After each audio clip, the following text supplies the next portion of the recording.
From the Understood Podcast Network, this is In It, a podcast about the ins and outs, the ups and downs of supporting kids who learn and think differently. I'm Gretchen Vierstra, a former classroom teacher and an editor here at Understood. And I'm Rachel Bozek, a writer and editor with a family that's definitely in it. Gretchen and I have been away from our microphones for most of the summer, apart from a bonus episode here and there. But with the new school year very much upon us, I think we're ready to jump back in. Actually, here in California, school's already been going on for a few weeks. But that doesn't mean we couldn't use some tips on how to help our kids get off to a good start. Not to mention what to do if things get bumpy fast. So to help us with that, we've invited back DeJunne Clark Jackson. DeJunne is a former teacher and school counselor based in Baton Rouge. Now she works as an educational therapist and student advocate. She's also president of the Center for Literacy and Learning, a nonprofit that supports teachers who teach reading. And she's a parent of 2 kids, one with learning differences and one without. Last time she joined us, we talked about how to prepare for parent-teacher conferences, and we will never forget her describing herself as the 5-inch binder mom. Nope. We're so glad to have her back with us today. DeJunne, welcome back to In It. Thank you for having me. So glad to be back. We are so happy to have you back. And last time we had you on the podcast, you talked about your 2 kids, and I know one of them learns and thinks differently and has an IEP. And I'm wondering if you're talking to your kids before school starts and what kinds of conversations you're having with them. So yes, I am having conversations with both my boys, age 9 and 14. So we're going into the 4th and the 10th grade. My oldest, of course, is the one with learning differences. So their conversations are the same, but different.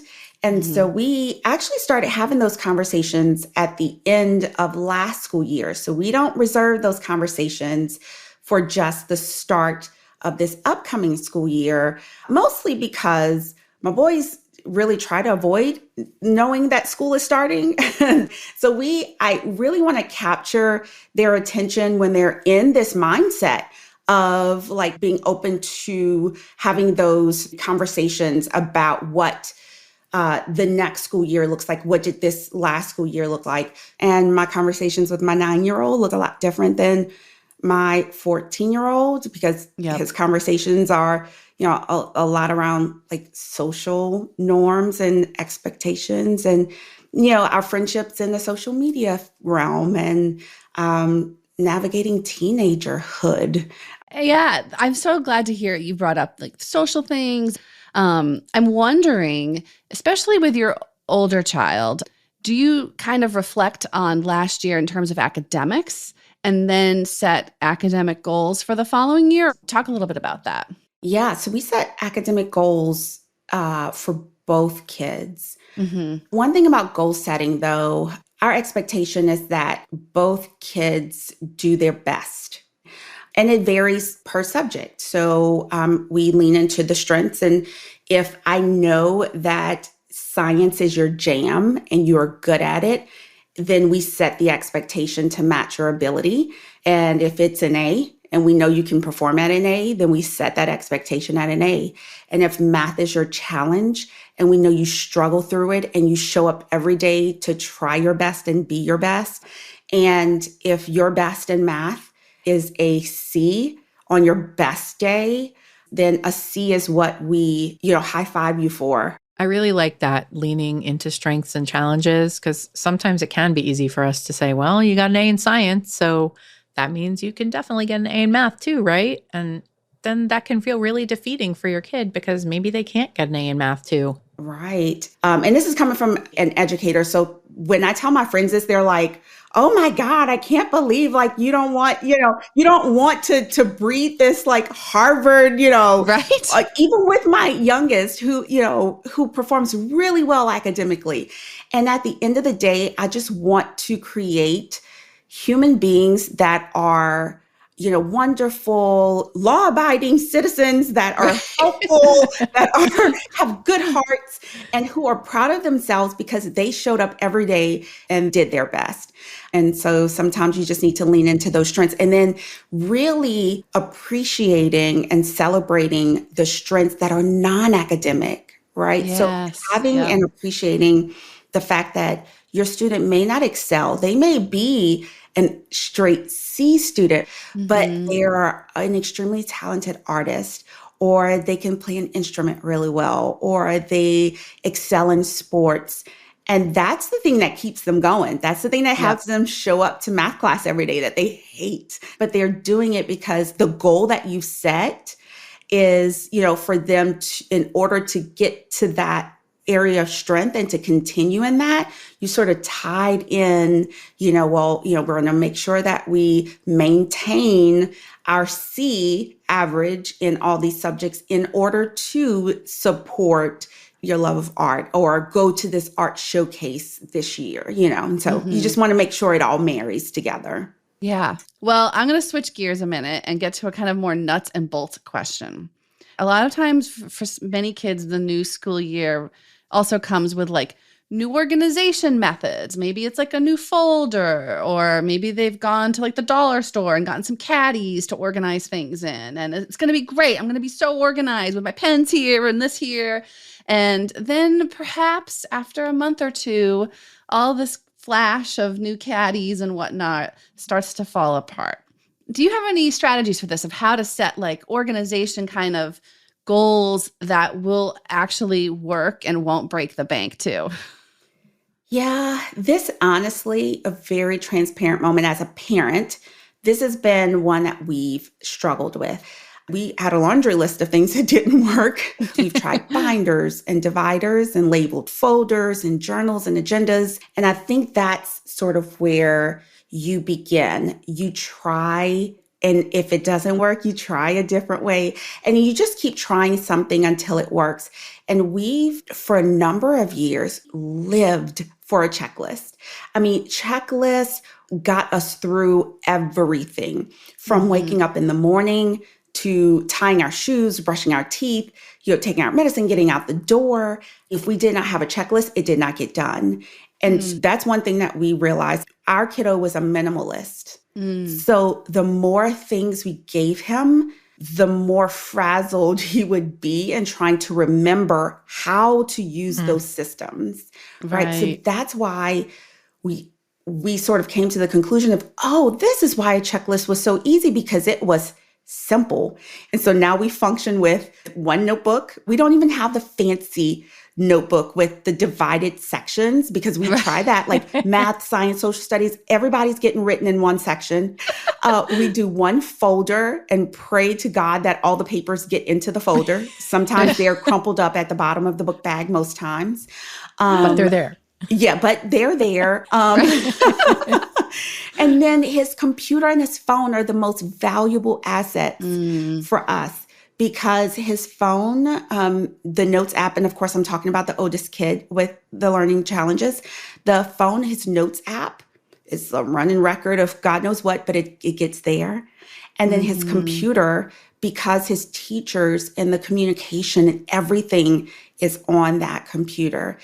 That's what we've sort of teetered along those lines. But yeah, we've struggled through a number of years, because we wanted it to be all nice and pretty with the caddy and the different colored pens and the highlighters and the stickers, and and that works for some. And I say go for it, and Dollar Tree will be your best friend, Right.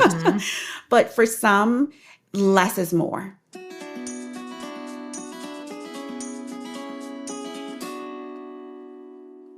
So for families with kids who learn and think differently, and maybe they have IEPs or 504s, and maybe they don't, but they still want to kind of level set at the beginning of the school year, who should they touch base with? Teachers, a school counselor, specialists, and like, when is the right time to do that?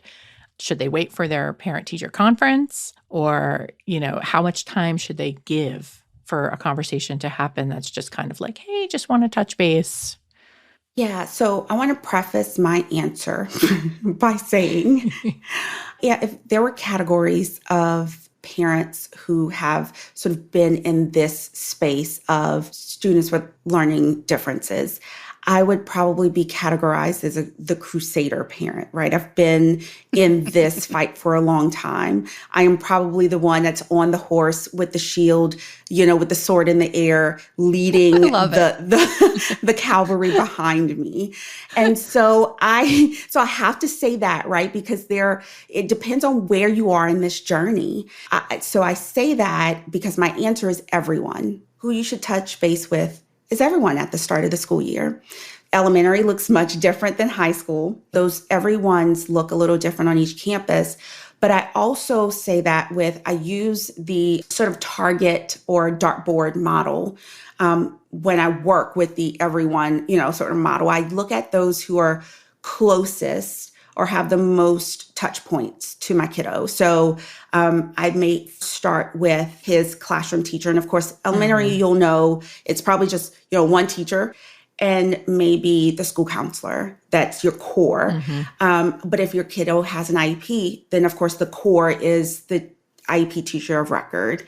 Then maybe your next ring could be the assistant principal or the dean or whomever may have a next touch point with your kiddo. Maybe your kiddo has some behavior challenges. So you may want to reach out to the dean of students or the vice principal who handles, behavior, concerns. And then the next one might be the principal. But there's sort of these layers, right, that you're building out from. But at the end of the day, I need everyone to know, hey, here's my kid. He has an IEP. I want to make sure you're aware and that you have a copy and that he has those things in place on day one and that I am his parent and that I am here to support you and to support him and reinforce what is happening in the learning environment. And I want to do this outreach campaign at the beginning of the school year. To your point, I don't wait to parent-teacher conference because those usually aren't scheduled until like September, October. And by then it's too late. I don't want to talk about how he's underperforming at that time. I want to get it ahead of time. Right, because your kids are starting in August. So October would feel like a long ways in. Forever away. And so we want to get it ahead of time. Some send letters. I'm sure we've seen all the letters that float around on social media that introduces their kid. I think those are so cute. I like the in-person, feel so that we can put a face to name. I don't want to give too much information. I want them to get to know my kid for themselves and just give them sort of that surface level of information, but just really as an introductory. Yeah. Well, I know we're close to our end, DeJunne. But I do have a question that I think a lot of families might be wondering about, which is school starts, fresh start, reset, maybe a month in. Oh my goodness, things have not gone as we thought. Like maybe there's some, bad interactions with other kids or teachers, like my teacher, I don't like them. Or, there's been a couple of failed tests or whatnot. Who knows what it is, but just, it's not the glory you had hoped for. So how do you not despair? How do you not despair as a parent? And how do you help your kid not despair when that happens? It's difficult. You want to, your immediate instinct as a parent is probably to fix it. Right? You just want to fix it. You want to make it all better. I'd probably say that if things are looking doom and gloom in the beginning, that there's probably, some transitioning pains, some growing pains. Because remember, this is new, especially your younger kiddos, new teachers. You're not doing it like Miss So-and-so did it. This is not how I'm used to it being done. It's new for them. That doesn't mean that it's necessarily bad. It's just different, and so helping them understand the difference will really help as you talk to them through those things. I could probably say that there's probably a lack of communication or miscommunication or misunderstanding somewhere. I don't recommend just, jumping into trying to fix it. Have conversations for the goal of understanding and be proactive versus reactive. Really get into there and work with your child's teacher or work with whatever information that you need to know to be able to gain an understanding and awareness of what's going on. Instead of, having them just adapt, like, oh, get over it, you'll get used to it. Encourage them to self-advocate. It's so important and it's so underrated to have kids have a voice. And I think it comes from that, that old school parenting, that mindset that kids are, to be seen and not heard. And I think we've done such a great job of trying to change that and have our kids be heard as we talk to our kids more and give them a voice and have them know that it's okay to speak up, teaching them like, how do I politely interrupt? Even like sort of the process by which we speak up and that we use our voice. And so encouraging them to self-advocate. So if something doesn't sit right or feel right, or they believe that they, are misheard or misunderstood, then how do I tell my teacher that?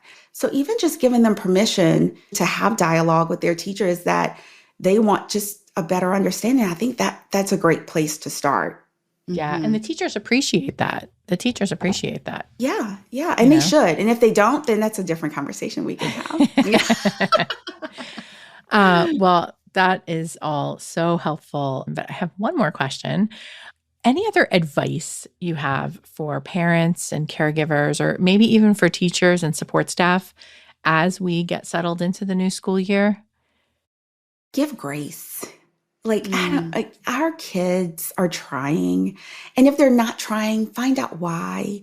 And I think when we get to that, we'll discover those strengths and pull out the things that they need help discovering. And I think we'll get our kids, those goals that we set for them, they'll accomplish. I'm excited for our kiddos. I'm excited too, especially after talking to you today. I feel like it was a pep talk for us. Thank you so much for being with us, DeJunne. Yes, thank you. Thank you for having me again.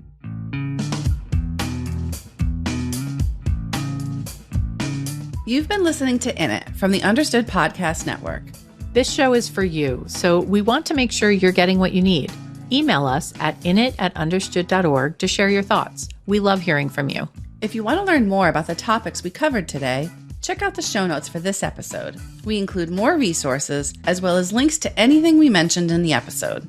Understood.org is a resource dedicated to helping people who learn and think differently discover their potential and thrive. Learn more at understood.org/mission. In It is produced by Julie Subrin. Brianna Berry is our production director. Justin D. Wright mixes the show. Mike Errico wrote our theme music. For the Understood Podcast Network, Laura Key is our editorial director, Scott Cocchiere is our creative director, and Seth Melnick is our executive producer. Thanks for listening. And thanks for always being in it with us.